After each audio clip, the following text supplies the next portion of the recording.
terminando o capítulo 2 agora, apresentando-vos o racionalismo segundo o filósofo Leibniz. Leibniz foi um filósofo e matemático alemão, estudioso do cálculo integral e do cálculo binário, que deu origem futuramente, na atualidade, a questão dos programas de computadores, a questão de toda a formatação, de toda a elaboração do sistema de computadores é baseado no sistema matemático de Leibniz. Lembrando que nós estamos estudando racionalismo. Nós já tivemos uma introdução a partir do pensamento de René Descartes, na aula passada de Spinoza, e agora com Leibniz. O racionalismo faz parte da filosofia moderna. Ele também é criador da teoria das mônadas, as unidades primárias existentes no universo, que nós vamos ver nesta aula também. Ele é um filósofo menos radical do que Descartes e Leibniz.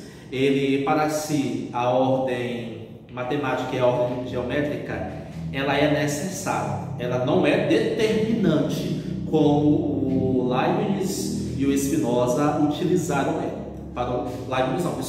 Como Descartes e Spinoza utilizou a ordem matemática e a ordem geométrica como fator determinante na utilização da razão.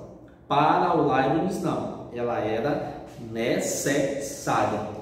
O termo necessário utilizado por Leibniz aqui é usado para qualificar algo que não pode ser feito, pensado, imaginado de outra maneira.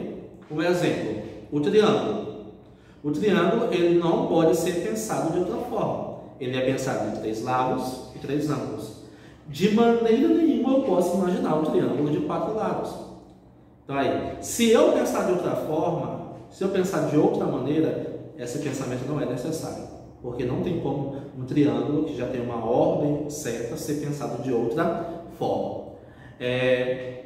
Leibniz, em sua filosofia, vai falar sobre as verdades. As verdades racionais são aquelas que podem ser necessárias. Aí vem agora as verdades contingentes.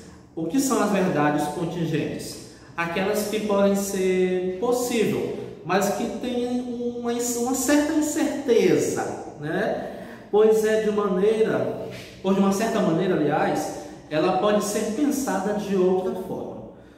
Um exemplo da verdade contingente. Você estuda no colégio de atuação. Isso é uma verdade, isto é um fato. Mas você poderia estudar em outra escola, por exemplo, em uma escola municipal, em uma escola estadual, em uma escola filantrópica. As variedades das afirmações das verdades de contingências que o Leibniz fala, elas são chamadas de verdade de fato. Apesar de serem contingentes, elas seguem uma ordem. Como assim? Como assim, professor? Um exemplo. Se você estuda no colégio de atuação, se seu pai escolheu essa escola, sua mãe, porque ele tinha um propósito. Ele sabe da capacidade da escola, sabe da capacidade, fez uma diferenciação e viu que isso aqui é necessário para você, E a partir desse exemplo, nós passamos para o que o Leibniz fala sobre o princípio da razão suficiente. Segundo esse princípio, nada pode ser o que é sem que haja uma razão para isso. E foi o que eu falei. A verdade contingente. Você estuda na atuação, isso é um fato, mas você poderia estudar em uma escola. Vamos utilizar em cima dessa afirmativa, desse meu exemplo, o princípio da razão suficiente. Se você estuda aqui, como eu já falei, é porque tem uma razão para isso. Então, isso é o princípio da razão suficiente segundo Leibniz. Você escolhe, por exemplo, você escolhe sentar em uma cadeira que está na frente do ar-condicionado. Você pode sentar em outra cadeira, mas você sentou debaixo daquela cadeira. Por quê? Tem uma razão para isso. Está fazendo calor e você quer ficar num frio e num clima mais agradável, não é? Tudo tem uma razão.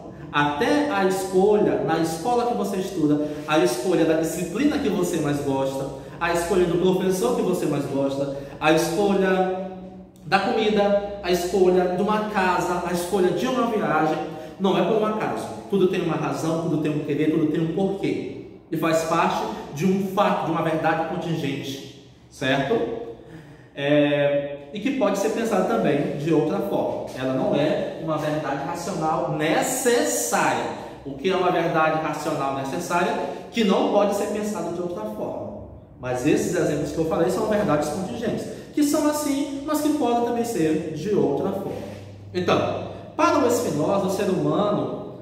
Para o Spinoza não, desculpem, gente. A mistura dos racionalistas. Para o Leibniz, o ser humano é relativamente livre. Lembram? O Spinoza criticou o livre-arbítrio, diz que o homem não é livre. Mas já o Leibniz vai dizer o quê? Que ele é relativamente livre e que a escolha feita por cada indivíduo fazia parte de uma harmonia pré-estabelecida por Deus.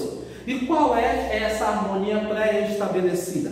Segundo Leibniz, todas as coisas existentes eram formadas por pequenas unidades que não poderiam ser vistas. E o que são essas unidades? Como são nomeadas? As mônadas. Lembra que eu falei lá no início da aula? As pequenas unidades que compõem o universo. Essas pequenas unidades estariam presentes em tudo. Na cadeira, na mesa, nesse celular que você está assistindo essa aula nesse momento, no caderno que está sobre sua mesa, sobre o sofá, né, ou sobre o chão, dependendo da realidade onde você está. Ela está presente no seu corpo humano, né, na forma que você está aí presente.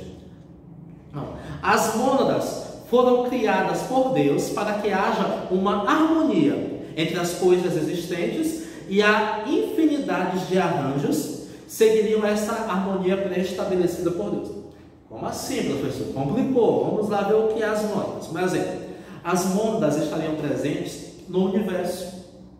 Estariam presentes na Via Láctea, no Sistema Solar, no Sol, no planeta Terra, na natureza, em tudo aquilo que faz parte da litosfera, da atmosfera, da hidrosfera, da biosfera, em tudo aquilo que contém vida.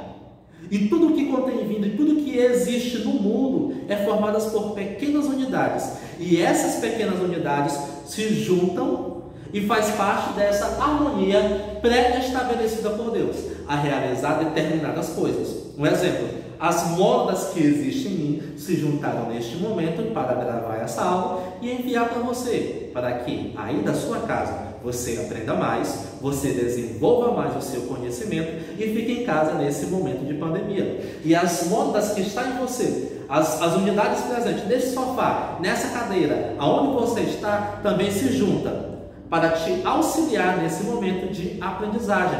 E tudo isso, segundo o Leibniz, fazia parte de uma harmonia pré-estabelecida.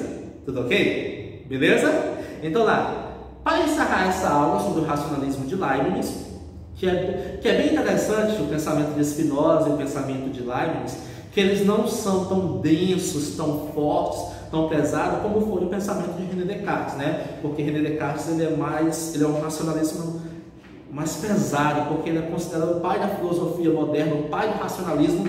Então ele carrega um pouco o peso disso, né? Então, para encerrar essa aula, concluo com a seguinte frase: os fatos fazem os homens. Leibniz. Até a próxima. Grande abraço.